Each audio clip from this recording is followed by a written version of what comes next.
சீமானை பொறுத்தவரை விவசாய பொருளாதாரத்தை முன்னெடுக்கிறார். கார்ப்பரேட் வெர்சஸ் ஃபார்மர்ஸ்னு வரார். விவசாயிகளின் நலன் முக்கியமாக இருக்கணும்னு தன்னோட பொருளாதார கொள்கையை அதில் முன்வைக்கிறார். அதனால் அவருக்கு சின்னமே விவசாய சின்னமாட்ட அவரை எடுத்துகிட்டு வந்துட்டார்.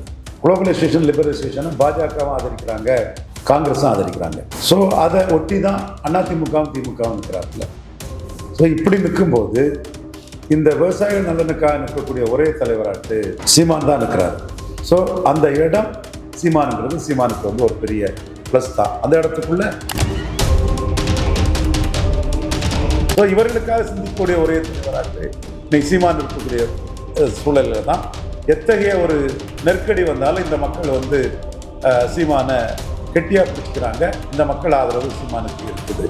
அதனால தான் சீமான் வந்து திமுக வேணுமா அதிமுக வேணுமாங்கிற ஒரு கேள்வி வரும்போது 8 விழுக்காடு தினகரன் தேமுதிக வந்து 2.5 விழுக்காடாக குறைஞ்சி போகும்போது 5 விழுக்காடு பாரிவேந்தர் சரத்குமார் கமலஹாசன் வந்து 2.5 விழுக்காடாக குறைஞ்சி போகும்போது சீமான் வந்து 7 விழுக்காடுக்கு வராருன்னா இந்த மக்கள் நமக்கான தலைவன் சீமான் தான்னு முடிவு பண்ணிட்டாங்க. அப்போ சீமான் 6 பிராமணர்களை போடுறாருன்னு தெளிவாகும் போது மற்ற கட்சிகளும் பிராமணர்களுக்கு முக்கியத்துவம் கொடுப்பாங்க. அப்போ பேசிக்கலாக பிராமணர்களுக்கு யாரால முக்கியத்துவம் வருது? அதிகாரத்திலிருந்து வீழ்த்தப்பட்ட பிராமணர்களுக்கு சீமான் தான் அந்த 6 கேண்டிடேட் முக்கியத்துவத்தை கொடுக்குறாரு. அப்போ சீமான் முக்கியத்துவம் கொடுக்காத வர தென் சென்னையில் கூட பிராமணர்களை பிஜேபி கேண்டிடேட் போடலை. விஜய் தீப்பந்தம் எடுத்து தீண்டாமை அகற்றுன்னு சினிமாவில் தான் பேசுவார். சீமான் தான் மேல்வாதி மங்கலம் ஆலய நுழைவு களத்துக்குள்ள நிற்பார்னு சொல்லும்போது மாற்றம் பண்ண விரும்பக்கூடிய எளிய பிரிவு மக்களோட வாக்குகள் வந்து சீமானுக்கு தான் வரும். அந்த அடிப்படையில் தான் விஜய் களத்துக்குள்ள வர்றது, 4 முறை போட்டியாகிறது சீமானுக்கு பெரிய கெயினா வருங்கிறத நான் ஆணித்தரமாக சொல்கிறேன். அதை நாம் தமிழர் தம்பிகள், நாம் தமிழர் பிரச்சாரர்கள் வந்து பெரிய அளவுக்குள்ள தேர்தல் களத்தில் கொண்டு போவாங்க. அமைப்பு பலம் இல்லாத, வேட்பாளர் இல்லாத விஜயால் அதை முன்னெடுத்து சாதிக்க முடியாது. அதில் விஜய் தோற்று போவார். ஸோ இந்த உறுதியாக நிலைப்பாட்டோடு இருக்கக்கூடிய சீமான் இந்த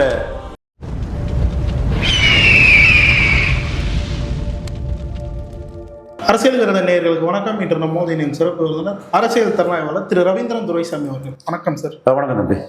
ஸோ சமீபத்தில் சீமான் அவர்கள் எதிர்க்கக்கூடிய தொடர் முன்னெடுப்புகள் வந்து களத்தில் எதிரொலிக்கும் அப்படின்ற ஒரு கேள்வியும், வாக்குகளாக கன்வெர்ட் ஆகுமா அப்படின்ற ஒரு கேள்வியும் வந்து வெகுஜன மக்கள் மத்தியில் இருந்தது. ஆனால் இப்போது சமீபத்தில் சத்தியம்பி ஒரு கருத்து கணிப்பு எடுக்கிறாங்க. அதில் வந்து விவசாயிகள் மத்தியில் வந்து சீமான் அவர்கள் வாக்கு வங்கி வந்து எதிர்த்தை வந்து தெளிவாக பார்க்க முடியுது. கிட்டத்தட்ட 26% மேலே வந்து எடுக்கிறாங்க. அதுக்கு வந்து இப்போ இருக்கக்கூடிய மக்கள் கருத்து கேட்கல வந்து விவசாயிகள் மத்தியில் சீமானுக்கு வந்து அந்த ஆதரவு வளையன்றது முன்பை விட இப்போ எதிர்பார்க்காத அளவுக்கு உயர்ந்திருக்கணும்னு சொல்லப்படுது. எப்படி பார்க்குறீங்க? இதுக்கான காரணம் என்ன சார்? சீமானை பொறுத்தவரை விவசாய பொருளாதாரத்தை முன்னெடுக்கிறார். கார்ப்பரேட் வெர்சஸ் ஃபார்மர்ஸ்னு வரார். விவசாயிகளின் நலன் முக்கியமாக இருக்கணும்னு தன்னோட பொருளாதார கொள்கையை அதில் முன்வைக்கிறார்.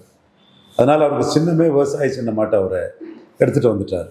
ஸோ இந்த பார்வை குளோபலைசேஷன், லிபரலைசேஷனை பாஜகவும் ஆதரிக்கிறாங்க, காங்கிரஸும் ஆதரிக்கிறாங்க. ஸோ அதை ஒட்டி தான் அதிமுகவும் திமுகவும் நிற்கிறாப்புல. ஸோ இப்படி நிற்கும்போது இந்த விவசாயிகள் நலனுக்காக நிற்கக்கூடிய ஒரே தலைவராட்டு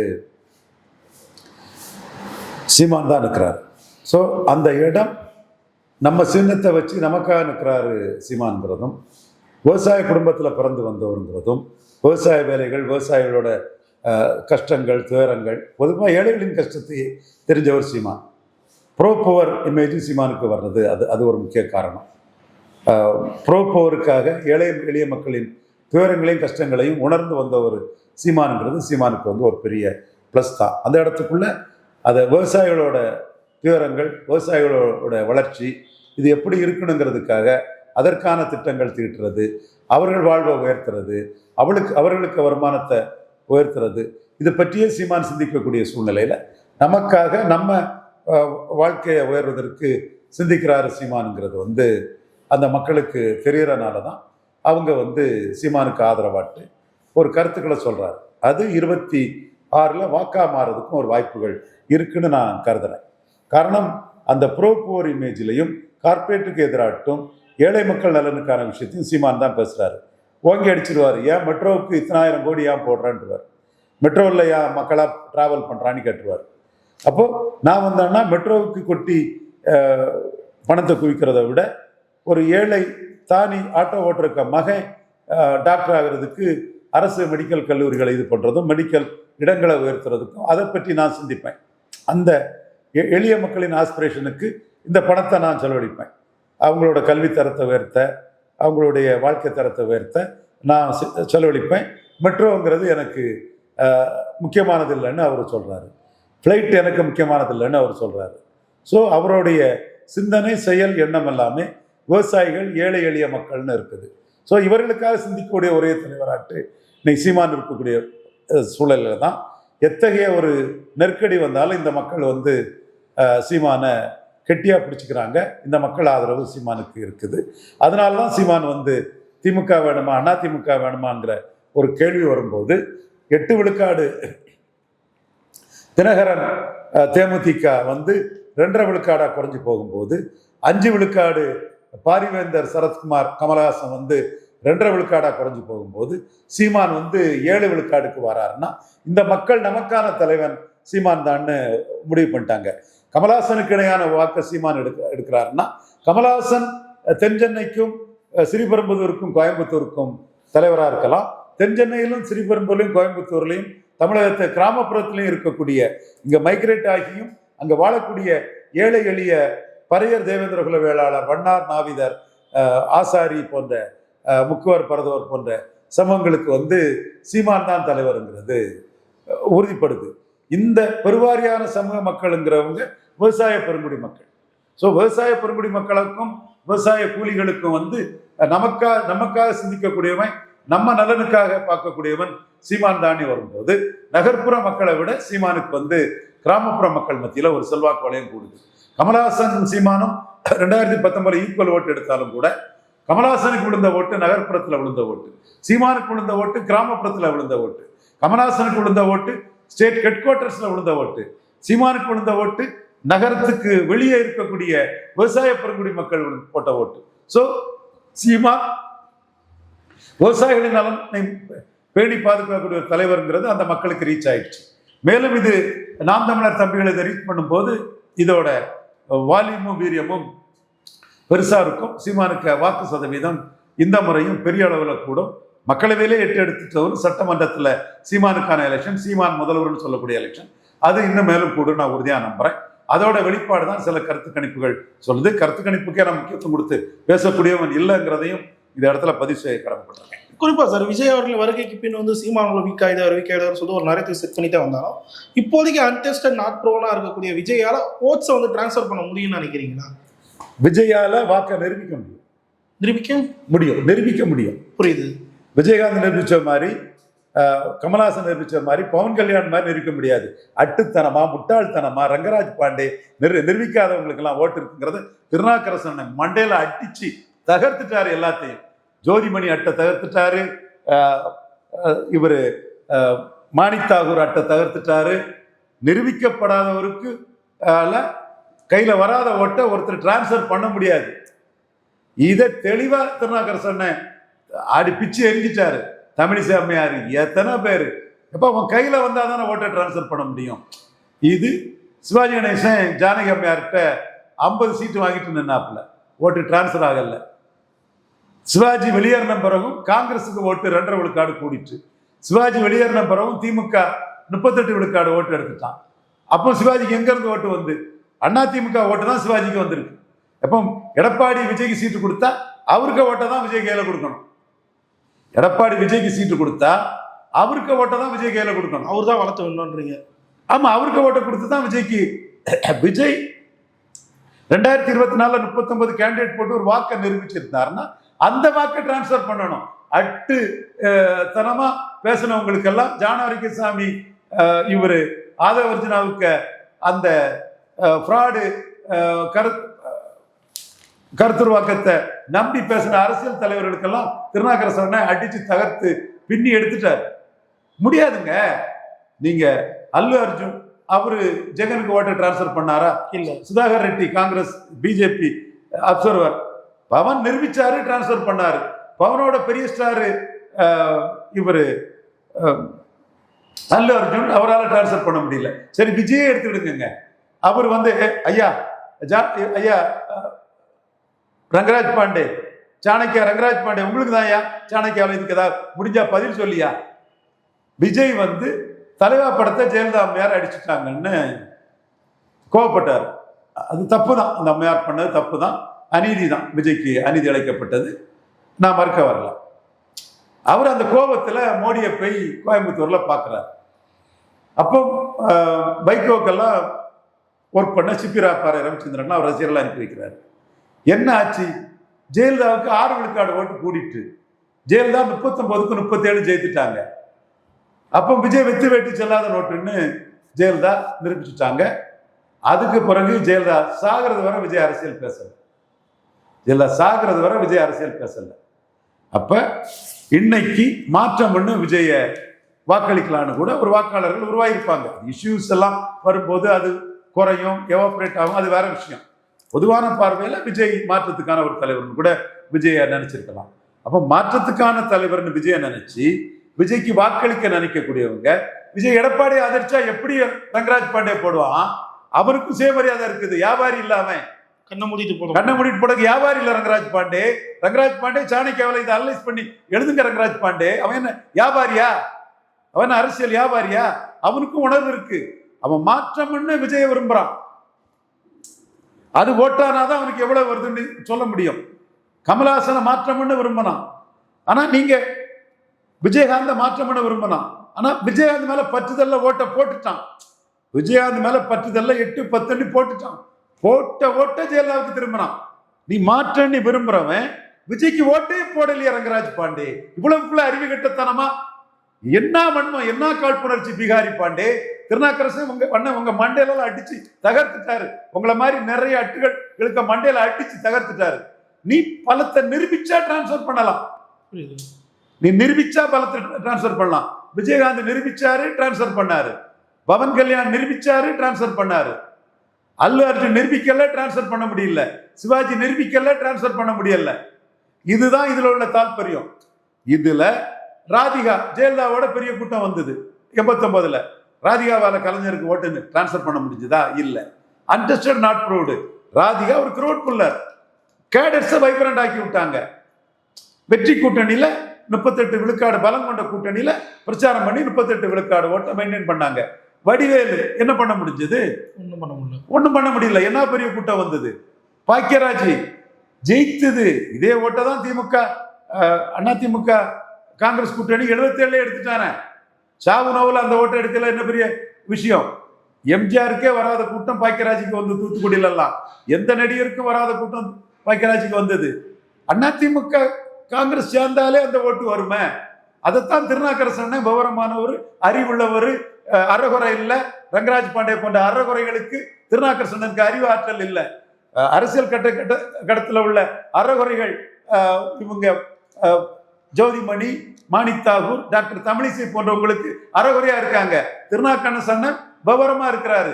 கையில வராத ஓட்டை ஒருத்தர் டிரான்ஸ்பர் பண்ண முடியாதுன்னு திருநாக்கரசன் ரொம்ப விவரமா இருக்கிறாரு. அப்போ இந்த இடத்துக்குள்ள விஜய் ஓட்டை டிரான்ஸ்பர் பண்ணணும்னா நிரூபிச்ச ஓட்டை தான் டிரான்ஸ்பர் பண்ண முடியும். அப்போ மக்களவையில் நிரூபிச்சிருப்பாருன்னா அதை இன்னைக்கு சட்டமன்றத்தில் ஒருத்தருக்கு டிரான்ஸ்பர் பண்ணலாம். இவர் இன்னைக்கு சட்டமன்றத்தில் நிரூபிச்சாருன்னா அவர் பார்லிமெண்ட்ல ஒருத்தருக்கு டிரான்ஸ்பர் பண்ணலாம். இப்போ விஜய்க்கு செய்ய வேண்டியது தன் ஓட்டை விஜய் ப்ரூவ் பண்ண வேண்டியது இருக்குது. ப்ரூவ் பண்ணதுக்கு எம்ஜிஆர் எடுக்கிறாரு, செங்கோட்டை அண்ணன் எடுக்கிறாரு. அது பாராட்டத்தக்கது. விஜயகாந்த் 2006ல் ஓட்டை ப்ரூவ் பண்ண மாதிரி விஜய் ஓட்டை ப்ரூவ் பண்ணணும். இந்த இடத்துக்குள்ள திருநாக்கரசனை அடிச்ச அடிதான் சில அறகுறைகள் விவரம் தெரியாதவங்களுக்கு வந்து நெத்தி அடியா விழுந்து மரண அடி மண்டையில அடிச்சு தகர்த்துட்டாரு கருத்தியல்ல. குறிப்பா இந்த அடியை வாங்கி இன்னும் ஜீரணிக்க முடியாம இருக்கிறவர் ரங்கராஜ் பாண்டே. இப்போ அஜித் வராரு, ஒரு கட்சி ஆரம்பிச்சுட்டாரு, ஓட்டை டிரான்ஸ்பர் பண்ணிடுவாரா? ஏன் சிவகார்த்தி அன்னைக்கு மார்க்கெட்ல டாப்பா வந்துட்டு இருக்கிறாரு, அவர் ஒரு கட்சி ஆரம்பிச்சிட்டாரு, ஓட்டை டிரான்ஸ்பர் பண்ணிடுவாரா? ஏன் ரஜினிகாந்த் 98ல் ஓட்டை டிரான்ஸ்பர் பண்ண முடிஞ்சுதா? ஏன் ரஜினிகாந்த் 2004 ஓட்டை டிரான்ஸ்பர் பண்ண முடிஞ்சுதா? ரஜினிகாந்த் 2004 டிரான்ஸ்பர் பண்ண முடியாத ஓட்டை 2009ல் நாங்க பிற ஜாதிகளை திரட்டி பாமகவை அனைத்து தொகுதிகளையும் தோக்கடிச்சோம். அண்ணா ரஜினிகாந்த் தோத்த இடத்துல நாங்க அன்பாளன் யாதவ், கிருஷ்ணகாந்தன் யாதவ், உடையார் சங்கம், கஞ்சர் ரெட்டி சங்கம், கௌரா நாயுடு சங்கத்தெல்லாம் திரட்டி நாங்க தோக்கடிச்சோம். இது ஒரு கருத்தியல்ல தோக்கடிக்கிறது. விஜய்ங்கிற தனி மனிதனுக்கு ஓட்டு விழுந்தாதான் அவர் தலைவர், விழாம எப்படியா தலைவர்? ரங்கராஜ் பாண்டேங்கிற பிகாரி பிராமணருக்கு மற்ற பிராமணர்கள், நியாய நடுநிலை உள்ள பிராமணர்கள்லாம் சீமான ஆதரிக்கிறாங்க. வியாபார பிராமணர்களுக்கு பலம் நிரூபித்த சீமானுக்கும் பலம் நிரூபிக்காத விஜய்க்கும் வித்தியாசம் தெரியல. அப்போ சிறாகிருஷ்ணன் தான் மண்டையில அடிச்சு இவர் பலம் நிரூபிச்சவர்ப்பா, ஒரு நாளைக்கு பலம் நிரூபிக்க போகக்கூடியவருங்கிறத வித்தியாசத்தை இந்த அட்டுத்தனமா பேசுறவங்களுக்கு தெளிவுபடுத்தினாரு. நானும் கத்தி கத்தி பார்த்தேன், அது மக்கள் மத்தியில் ரீச் ஆகல. ஆனா திருநாக்கரசு அண்ணன் ஜெயலலிதாவே பொதுச்செயலாளர் ஆக்குனவர், அவர் சொன்னது எல்லார் மத்தியிலும் இப்போ ரீச் ஆயிட்டு, ராகுல் காந்தி கிட்டையும் அது போய் சேர்ந்துக்கிட்டு, காங்கிரஸும் வந்து பலம் நிரூபிக்காத விஜய, ஓட் டிரான்ஸ்ஃபரிங் கெப்பாசிட்டி என்னன்னு தெரியாத விஜய நம்பி எல்லாம் கூட்டணி போக போறதில்லை. ஸோ இனிமேலாவது ரங்கராஜ் பாண்டே போன்றவர்கள் வருத்தம் தெரிவிக்கணும். சீமான் பலம் நிரூபித்தவர், விஜய் பலம் நிரூபிக்காதவர். பலம் நிரூபிக்காதவர் தன் கையில் வராத ஓட்டை டிரான்ஸ்ஃபர் பண்ண முடியாதுங்கிறதுல நான் பிகாரி இல்லை, நான் தமிழன் தான், தமிழ்நாட்டில் வாழக்கூடியவன் தான், தமிழனுக்கு சொல்லி சீமான் 8 செய்து ஓட்டு எடுத்திருக்காரு, அதுல எனக்கு பொறாமையும் காழ்ப்புணர்ச்சி இல்லைன்னு வருத்தம் தெரிவிக்கணும். திருநாக்கரசன் சொல்றது சரிதான்னு ரங்கராஜ் பாண்டே வருத்தம் தெரிவிக்கணும், ஜோதிமணி வருத்தம் தெரிவிக்கணும், மாணிக் தாகூர் வருத்தம் தெரிவிக்கணும், அல்லது உங்களை அட்டுக்கோஷ்டிகள் தொடர்ந்து உங்களை விமர்சனத்துக்கு ஆளாக நேரிடும். ஓகே சார், இதே தோந்து இப்போ கடந்த ஈரோடு கிழக்கு இடைத்தேர்தல் அப்போ பெரியாருக்கு எதிரான வியூகத்தை வந்து நாம் தமிழர் வந்து கையில் எடுத்திருந்தாரு. இப்போ 2026 பெரியாருக்கு எதிராக பாரதின்னு கூடிய ஒரு விஷயத்தை வந்து கையில் எடுக்கிறாங்க. இது எந்த அளவுக்கு சார் கை கொடுக்கணும்னு நினைக்கிறீங்க? பெரிய அளவில் சீமானு கை கொடுக்கும். 6 பிராமின் கேண்டிடேட் போடுறாரு, பாரதியாருக்கு பாரத்னு கேட்கிறாரு, பாரத்னா கேட்கிறாரு, பெரியாரை போற்றுவோம்னு இன்னைக்கு மீண்டும் ஒரு கூட்டம் போடுறாரு. பலருக்கும் பதட்டம் வந்தாச்சு, என்னடா பெரியாரை திட்டினாரு பெரியாரை போற்றுவோங்கிறாரு அப்படின்னு பலருக்கும் பதட்டம் இருக்கு. அவர் என்ன சொல்றாருங்கிறதுல பெரிய சஸ்பென்ஸ் இருக்கு. யாரை பெரியாருன்னு சொல்றாருன்னு போய் பாருங்க, பெரிய பரபரப்பை ஏற்படுத்தும் அந்த கூட்டம். ஓகே சார், பாஜகவில் இப்போ பொறுப்புகள் தமிழக லெவலில் மாற்றப்படுது, இதுக்கான காரணம் என்னன்னு நினைக்கிறீங்க சார்? எடப்பாடி சீட் ஷேரிங்ல ஏமாத்திடக்கூடாதுங்கிறதுக்காக அண்ணாமலைங்கிற சாட்டை எடுத்து தான் எடப்பாடியை கரெக்டாக கொண்டு வர முடியும்னு அண்ணாமலையை கையில் எடுக்கிறாங்க. அண்ணாமலையும் விஜய்க்கு அரசியல் வியாபாரத்தை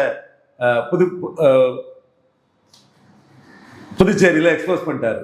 நீங்க கிறிஸ்தவ பிள்ளையான விஜய், கிறிஸ்தவ வன்னியரான ஜான்குமாருக்கு நீங்க கிறிஸ்தவர்னு பேசும்போது நான் பிள்ளை வன்னியர்னு நானும் பேசலாம், நீ இந்து கிறிஸ்டின் பேசாத நிறுத்திட்டேன்னா நானும் பிள்ளை வன்னியர் பேசுறத நிறுத்திடுவேன். நீ முதல்ல நிறுத்து, நீ நிறுத்தாதவரை நான் பேசத்தான் செய்வேன் சொல்றேன் ஒரு இதுக்கு. அப்ப பாஜக இவரை ஏன் லாகா இல்லாத அமைச்சரா வச்சிருக்காருன்னு அந்த கிறிஸ்தவ பிள்ளைக்கு கிறிஸ்தவ வன்னியர் மேல வந்து பாசம் கொப்பளிச்சு வருது. அண்ணாமலை புதுச்சேரியில வந்து லாக் அடிக்கிறாரு. இதுக்கெல்லாம் பேச தெரியுதுல்லப்பா, இந்துக்களின் உணர்வுக்கு நீ திருப்பரங்குன்றத்துல என்ன சொல்ற, ஏன் வலமும் போகாம இடமும் போகாம நடுப்புல அடிபடுறன்னு அண்ணாமலை கேட்கிறாரு. அண்ணாமலைக்கு கேள்வி நியாயம்தான். இப்ப சீமான் எடுத்துட்டீங்கன்னா முருகன்னா தமிழ் கடவுள், தமிழர் மெயில்னு அவர் கருத்தை சொல்லிட்டாரு. இண்டோ பாக் வார்னா சீமான் தன் கருத்தை சொல்லிட்டாரு. அருந்ததியர் உள்ஒதுக்கீடுனா சீமான் தன் கருத்தை சொல்லிட்டாரு. பாராளுமன்ற கட்டிடத்துல உள்ள பிரச்சனைன்னா சீமான் தன் கருத்தை சொல்றாரு. விஜய் அரசியல் வியாபாரியா சினிமாவை ஒரு தரப்பு பாத்திரக்கூடாதுங்கிறதுக்காக, பார்க்கத விட்டுறக்கூடாதுங்கிறதுக்காக கருத்தை சொல்லாம இருக்கக்கூடிய ஒரு தன்மையில விஜய் போயிட்டு இருக்கிறாரு. இந்த இடத்துக்குள்ள அண்ணாமலையும் விஜய் லாக் பண்ணிட்டாரு, சீமானும் விஜய் லாக் பண்ணிட்டாரு. இனிமேலாவது விஜய் தன் கருத்தை சொல்லுவார் நான் நினைக்கிறேன். ஸோ அண்ணாமலையால தான் விஜயை எக்ஸ்போஸ் பண்ண முடியும். அண்ணாமலையால தான் விஜய் கிறிஸ்தவர் ஜான்குமாருக்கு லாகா இல்லைன்னு கேட்கக்கூடிய தன்மையில வாராருன்னு லாக் பண்ணி அடிக்க முடியும். தமிழிசையும் நயினாரும் கூட்டணிக்கு வந்துட மாட்டாரான்னு இருக்கவங்களை வந்து விஜயோட இதை எக்ஸ்போஸ் பண்ண முடியாது. ஸோ விஜய் எக்ஸ்போஸ் பண்றது பாஜகவுக்கு இப்ப நல்லது, அது அண்ணாமலை செய்யறாரு. ஸோ எடப்பாடி கிட்ட பேரம் பேசி சீட்டு வாங்குறது அண்ணாமலையால் தான் முடியும். அதான் அண்ணாமலை அவங்க முக்கியத்துவம் கொடுக்குறாங்க. அதான் அண்ணாமலையை வச்சு பிரஸ் மீட் பண்றாங்க. தமிழிசையெல்லாம் வேடிக்கை பார்க்க வச்சுக்கிட்டு அண்ணாமலையை வச்சு பிரஸ் மீட் கொடுக்குறாருன்னா அவர் 18 விழுக்காடு என்டிஏ ஓட்டுக்கு ஒரு ஹீரோங்கிறனால அண்ணாமலையை அவங்க முக்கியத்துவம் கொடுக்குறாங்க. இவங்க அண்ணாமலை மேல உள்ள பொறாமையில விஜய்க்கு முக்கியத்துவம் கொடுத்தாப்புல. இப்ப விஜய் வந்து கருத்தே சொல்ல முடியாத ஒரு இந்துக்கள் பிரச்சனையில மௌனமா இருக்கிறாரு. சீமான் தமிழர் மையல் முருகன் தான் என் கடவுள் உன் கடவுள் ராமர்னு கருத்தை சொல்றாரு. கருத்து சொல்லாம இருந்தீங்கன்னா சந்தர்ப்பவாதி சுயநலவாதி அரசியல் வியாபாரி. தற்புரி அல்ல சந்தர்ப்பவாதி சுயநலவாதி அரசியல் வியாபாரி. மக்கள் திலகம் எம்ஜிஆர் எவ்வளவு மகத்தான மாமனிதர். அவரை வச்சுதான் இன்னைக்கு விஜயே அரசியல் பண்றாரு. இது ஜனநாயக படத்துக்கு வசூலுக்கும் எம்ஜிஆர் தான் நான் எம்ஜிஆர் மாதிரின்னு அந்த இதை தூக்கிட்டு வர்றாரு. ஆனா நடுவுல தூக்கிட்டு வந்தாரு சார், நடுவுல தூக்கிட்டு வர்றாரு. சரி, நடுவுல தூக்கிட்டு வர்றாரு. ஆனா சீமான் என்ன சொல்றாரு, எம்ஜிஆர் மலையாளி மேனன் ஜாதிவாரி கணக்கெடுப்பு நடத்தல. ஜாதிவாரி கணக்கெடுப்பு நடந்துன்னா தமிழர்களுக்கு ஆதி தமிழர் வெல்லாது மீதி தமிழர் வெல்ல முடியாதுன்னு சொல்ற மாதிரி ஆதி தமிழர்களுக்கும் பரவலா வாழக்கூடிய தமிழ் சமூகங்களுக்கும் வண்ணார் நாவிதர் குயவர் போன்ற சமூகங்களுக்கும், அவங்க தமிழ்நாடு ஃபுல்லா இருக்காங்க, வண்ணார் நாவிதர் குயவர், இவங்களுக்கும் சமூக நீதி கிடைச்சிடும்னு சீமான் சொல்றாரு. அப்ப இந்த சமூகங்களுக்காக யார் பேசுறா, இந்த சமூகங்களை யார் கேண்டிடேட்டா போடுறார்? குயவர் சமூகத்தை சேர்ந்த ஒரு சகோதரர் தான் நாகர்கோயில்ல சீமான் கேண்டிடேட்டா போட்டிருக்கிறாரு. அதே மாதிரி திருச்சியில ஒரு நாவிதர் சமூகத்தை சேர்ந்த ஒரு கேண்டிடேட்டா போடுறாரு. வண்ணார் சமூகத்தை சேர்ந்த பெண்மணியை கோயம்புத்தூர்ல கேண்டிடேட்டா போடுறாரு. இப்படி ஒரு போயர கேண்டிடேட்டா பொள்ளாச்சியில போடுறாரு. அப்போ இந்த சமூகங்களுக்கு அரசியல் பிரதித்துவம் யார் கொடுக்குறா? அப்போ இந்த சமூகங்களின் இஷ்யூஸை யார் எடுத்து பேசுறா? எடப்பாடி பழனிசாமியும் சட்ட அமைச்சர் சி வி சண்முகமும் இந்த மக்களுக்கு செய்த அநீதியை யார் எடுத்து பேசுறான்னு பார்த்தா அது சீமான் தான். எண்ணி கொடு, அளந்து கொடு, ஜாதிவாரி கணக்கெடுத்து கொடுங்கிறத தெளிவா பேசுறாப்புல. அந்த ஜாதிவாரி கணக்கெடுப்பு நடத்தாத மலையாளி எம்ஜிஆரையும் கலைஞர் அவர் தெலுங்கர்னு சொல்றாரு. அவர் கருத்து அவர் தெலுங்கர்னு சொல்லி ரெண்டு பேரையும் அடிச்சு பேசுறாரு. அப்ப இந்த மக்களுக்காக தெளிவா சீமான் இருக்கிறார். ஸோ இந்த மக்களுக்கு ஆஸ்பிரேஷன்ஸ் இருக்குது. இப்படிதான் கன்ஷிராம் பீகார்ல கன்ஷிராம் யூபியில வளர்ந்தாரு, பீகார்ல நிதிஷ்குமார் வளர்ந்தாரு. இன்றும் நிதிஷ்குமார் சீஃப் மினிஸ்டரா இருக்கிறாரு. அப்போ இந்த மக்கள் வாக்க பெற்ற இந்த மக்களுக்கு முதல்வராட்டு சீமான் தான் இருக்கிறாரு. அவங்க சீமான் எழும்பி வந்தாதான் நாம அதிகாரத்துல வர முடியும்னு அந்த மக்கள் நினைக்கிறாங்க. அதுல அரசியல் அறிவு பெற்றவங்க சீமானை கைவிட்டா நம்ம சமூகங்களுக்கு வேற குரல் கொடுக்க ஆள் இருக்க மாட்டாங்க, நம்ம ஒரு ஓட்டு போடக்கூடிய சோமாட்டு ஆயிரும், நம்மளை மதிச்சு பேசுறது சீமான் தாங்கிறதுல அவங்க முன்னெடுக்கிறதுனால அந்த மக்களவை தேர்தலே 4வது ஒருத்தர் 8 விழுக்காடு வரார். இப்போ பிரசாந்த் கிஷோர் 3வது வந்தவரே 23 விழுக்காடு இது கருத்து கணிப்புல வந்தது. நிஜத்துல 3.5 போயிட்டாரு. 3வது வந்தவரை போயிட்டார். அப்போ இஷ்யூன்னு வரும்போது நமக்காக இவர் நிக்கலன்னு சொல்லும் போது அந்த மக்கள் ஓடிடுறாங்க. பொதுவா வரணும்னு ஒரு அதிருப்தி இருக்குது. இப்போ விஜய் மேலேயே ஒரு அபிமானம் மக்களுக்கு இருக்குது. ஏன்னா திமுகவும் அண்ணா திமுகவும் நம்ம ஜாதிகளுக்கு எதுவும் பண்ணல, விஜய் வந்தா பண்ணுவாருங்கிற ஒரு அபிமானம் இருக்குது. ஆனா விஜய் எந்த இஷ்யூவும் பேச மாட்ட போறதில்லை. ஆனா இந்த மக்களுக்காக களத்துக்குள்ள நிற்க போறது சீமான் தானும், 214 போடக்கூடிய கெப்பாசிட்டி சீமான் தானும், நிரந்தர சக்தியாட்டு இருக்க போறது சீமான் தான் சொல்லும் போது விஜய மாற்றா நினைச்சு கற்பனையில உள்ள ஆஸ்பிரேஷன்ஸ் ஓட்டர்ஸ் கூட நிஜத்துல சீமானுக்கு தான் வரும். அது களம் அமையும் போது சீமான் அந்த மக்களை தன்வசம் திருப்பிடுவார். எப்படி 1 விழுக்காடுல இருந்த ஈரோடு கிழக்குல 6.3க்கு போனாரோ இப்ப 8 விழுக்காடுல இருக்கிறவர் 17 விழுக்காடுக்கு தெளிவா போயிருவார். 8 விழுக்காடுல இருக்கிறவர் 17 விழுக்காடுக்கு தெளிவா போயிருவார். எப்படி நான் அதை சொல்றோம்னா, பரையர் தேவேந்திர குல வேளாளருக்கு 5 விழுக்காடு உயர்த்தி வேணும்னு சீமான் மட்டும்தான் கேட்கிறார், எடப்பாடி கேட்கல. அப்போ அந்த மக்கள் சீமானை தான் நம்புவாங்க. நமக்கு காமராஜ் வந்ததும் எண்ணிக்கை அடிப்படையில் கொடுத்தாரு, அப்புறம் முத்தமிழர் கலைஞர் 74ல கொடுத்தாரு, 89ல கொடுத்தாரு, அதுக்கப்புறம் யாருமே கொடுக்கல. அப்போ அந்த மக்களை நம்பி அந்த மக்களுக்கான பிரச்சனைகளை முன்னெடுத்து அந்த வாக்குகளை கேட்கிறாரு சீமான். அந்த மக்களை எம்ஜிஆரை காட்டி அந்த வாக்குகளை கேட்கிறாரு விஜய். அப்ப அந்த மக்களுக்கு விஷயம் தெரியும் போது களத்துக்குள்ள சீமான் தான் நமக்காக உறுதியா நிற்கிறாரு, விஜய் எம்ஜிஆரை காட்டி நம்மளை ஏமாத்த பாக்குறாருன்னு அவங்களுக்கு தெரியும் போது நம்ம நன்மைக்கு சீமானுக்கு ஓட்டு போட்டாதான் நம்ம அதிகாரம் கிடைக்கும், முக்கியத்துவம் கிடைக்கும், சீமான் தான் நமக்கான அரசியலை முன்னெடுக்கிறாருன்னு அந்த மக்கள் உணர்வாங்க, சீமானை ஆதரிப்பாங்க. அதே மாதிரி பிராமணர்கள், இன்னைக்கு 6 பிராமணர்களை சீமான் கேண்டிடேட்டா போடுறாருன்னு இவன் தம்பி சேதுராஜன் ராமலிங்கம் பாக்கியராஜ் சேதுராமலிங்கம் பாக்கியராஜ் அந்த தம்பி இன்னைக்கு ஹிந்து பத்திரிகையில ஒரு தம்பி பாக்கியராஜ் ஒரு பேட்டி கொடுத்துருக்காப்புல. அப்போ சீமான் 6 பிராமணர்களை போடுறாருன்னு தெளிவாகும் போது மற்ற கட்சிகளும் பிராமணர்களுக்கு முக்கியத்துவம் கொடுப்பாங்க. அப்போ பேசிக்கலா பிராமணர்களுக்கு யாரால முக்கியத்துவம் வருது? அதிகாரத்துல இருந்து வீழ்த்தப்பட்ட பிராமணர்களுக்கு சீமான் தான் அந்த 6 கேண்டிடேட் முக்கியத்துவத்தை கொடுக்கிறார்.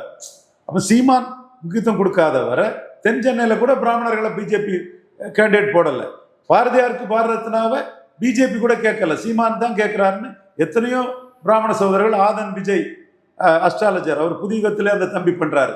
அண்ணா சீமான் அண்ணா தானே சொல்றாரு, நான் சொல்றேன்னு சீமான சொல்றேன்னா நான் சீமான் அண்ணா பாக்குறேன், எங்க சமுதாயம் எல்லாம் பெருமைப்படுறான்னா நாங்க சீமான் அண்ணா புழுக்கத்திலையும் இதுல இருந்த அண்ணனுக்கு எங்களுக்கு ஓப்பனா எங்களுக்காக சீமான் அண்ணா பேசுறது எங்களுக்கு மெய் சிலிக்க வைக்குதான்னு ஆதன் விஜயன் ஒரு அஸ்ட்ராலஜர், பிராமண சமுதாயத்தை சேர்ந்தவர், பெரிய நேஷனலிஸ்ட், மோடி சப்போர்ட்டர், பெரிய தேசிய அளவிலான பல புரோகிராம்கள் எல்லாம் பெரிய அளவில் நடத்தினவரே சீமான் இந்த இதை சொல்லும் போது அவர் சொல்றாரு. அப்போ எவ்ரிபடி ஆஸ்பயர் நம்ம கம்யூனிட்டிக்கு ஒரு முக்கியத்துவம் இருக்கணும்னு. அந்த அரசியல் அதிகாரத்தை இழந்த சம்பவங்களையும் அரசியல் அதிகாரத்துக்கு வர துடிக்கக்கூடிய சம்பவங்களையும் இணைச்சி கன்ஷிராம்பாணி ஸ்ட்ராட்டஜியை சீமான் தான் பண்றாரு. இதை எந்த ஊடகமும் சொல்லலை. ஆனா நாம் தமிழர் வேட்பாளர்கள் 214 பேரும் மக்கள்கிட்ட கொண்டு சேர்த்துருவாங்க. பல்லர் கேள்விக்கு தெளிவாக நேரத்தை முக்கியம்.